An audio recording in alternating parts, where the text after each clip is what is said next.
On today's episode, we learn how to overcome the challenges of living with bipolar disorder and how the church should respond to mental illness. Well, born into a Christian family, a loving, committed Christian family, I guess things sort of started to change for me around 15. Our guest, Lyndsay Thompson, lives with bipolar and is also a professional counselor and registered psychotherapist with a master's degree in clinical counseling. In the end, Lyndsay reminds us that although life is hard, God is good.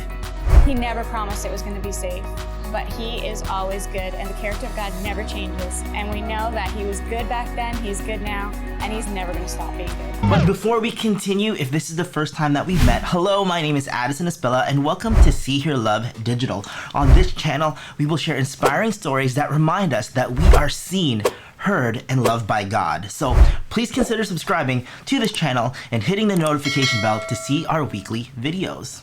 I guess things sort of started to change for me around 15, but around 15 we started to notice some different patterns arise. I would have these really great weeks, really energetic weeks where, I didn't need any sleep, I didn't need any food, I was getting hired for jobs, running all those marathons, just even more energetic than I am now.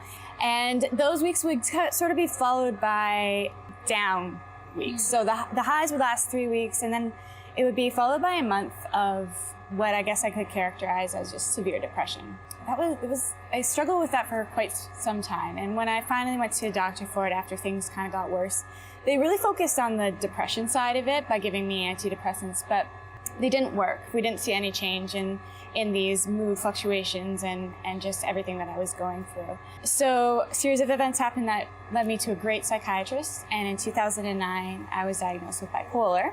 It's neat because looking back, that sort of was the start of a different journey, but at that time, it put a name to what I was experiencing. Right. And to be able to put a name to what I was experiencing meant there had to be a solution. So bipolar disorder is a mental illness that is basically characterized by what I went through. So highs, they all differ for everybody, but a high could be anywhere from, a tendency to spend a lot of money, to have a lot of energy, to not needing sleep, to overcommitting, and spending money is a big one. That wasn't something that I struggled with, but you'll often see that in people who struggle with that. And then again, these lows. The lows are characterized by severe depression where, it's impossible to get out of bed, where, having a shower is an accomplishment. It's really interesting what our brains do when we're in times of stress, because I actually don't really remember a lot of those years. It's sort of patchy, my memory of that really stressful time.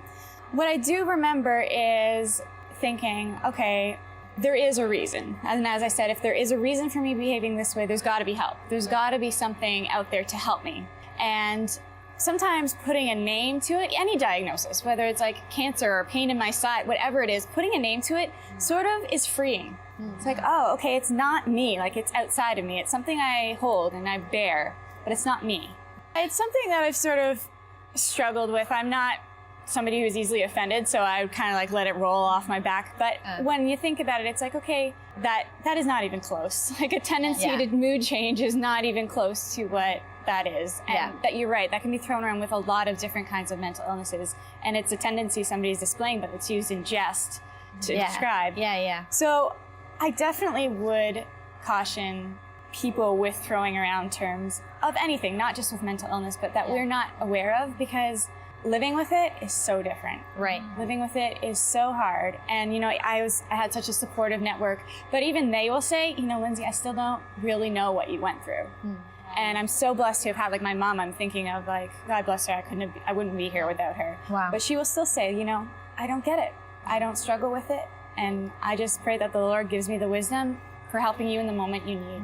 And I think that would be a big takeaway for people who are especially living with loved ones who don't get it, to take that curious, compassionate stance towards what they're experiencing. One of the categories for diagnosis is longevity. So this was something that had been happening for 8 years before my diagnosis. and nothing changed. And in fact, they were getting worse, specifically my low times.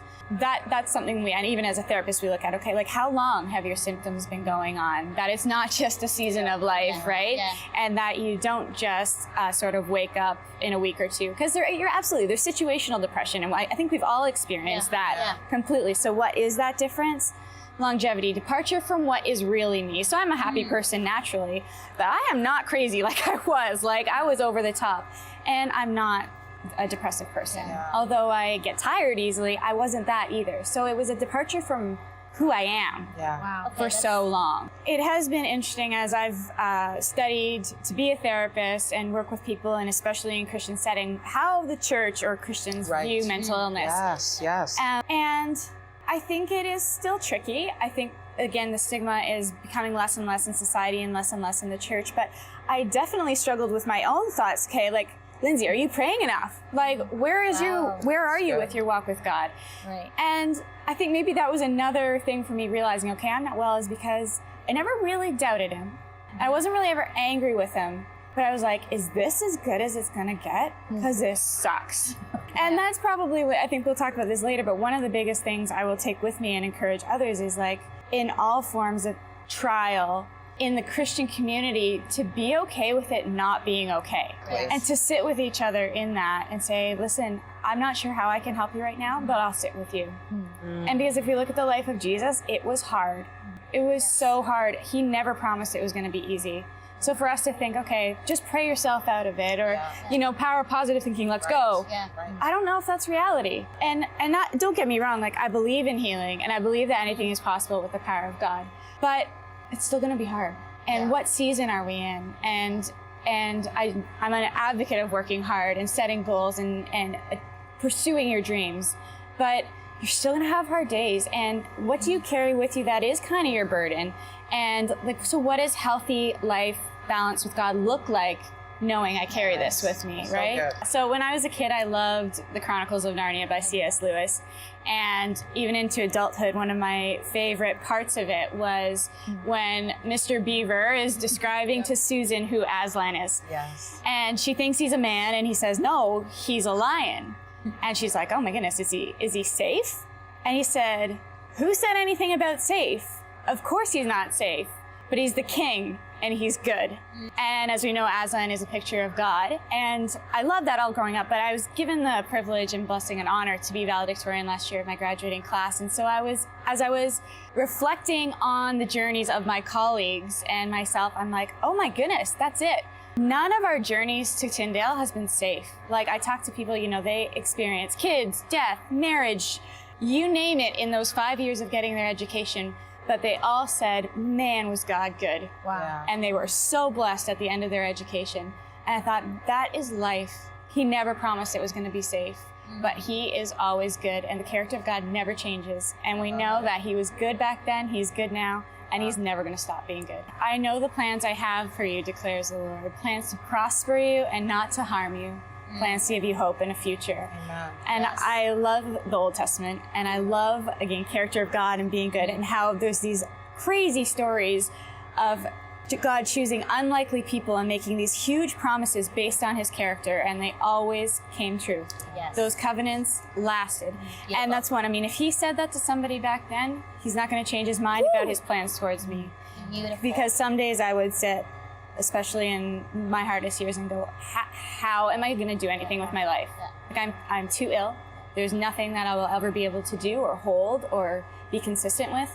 But that said different. Yes, for God has not given us a spirit of fear, but of power and love and a sound mind. And I think because mental illness, it is so much about our minds, and the fact that he created us with a sound mind, that we don't have to go working for it, although sometimes it feels like work. We were created with it. The fall obviously changed things, and he doesn't want us to struggle like this on this side of heaven, but he's created us with that, and with that love, and with that power. Something that has really resonated with me is that pain doesn't go away. Some pains don't go away. Yep. And what is it like to say, okay, although I want to strive to be the best I can be and strive to be the best child of God, what's it like to hold this pain and to realize it is going to be a reality of my life, still have a healthy lifestyle? So for me, I know my limits. I know I need to get sleep. I know I need to eat well. I know all the things that I need to do to live healthily with bipolar. But being okay with, okay, it isn't going away. I'm gonna have bad days. And that's what life is like. So that's one thing I think I really encourage people, you know, it's okay if it's hard. And it's okay if it's painful. And I don't know God's plan for everybody, but some of us won't have that go away. So what's life look like anyways? Thank you for watching this video until the end. If you found this video helpful, then please help YouTube algorithms to suggest this video to others just by clicking the like button. Finally, before you go, I'd like to know your thoughts. How should the church respond to mental illness? Let me know in the comment section below. Until next week, always remember that you are seen, you are heard, and you are loved by God.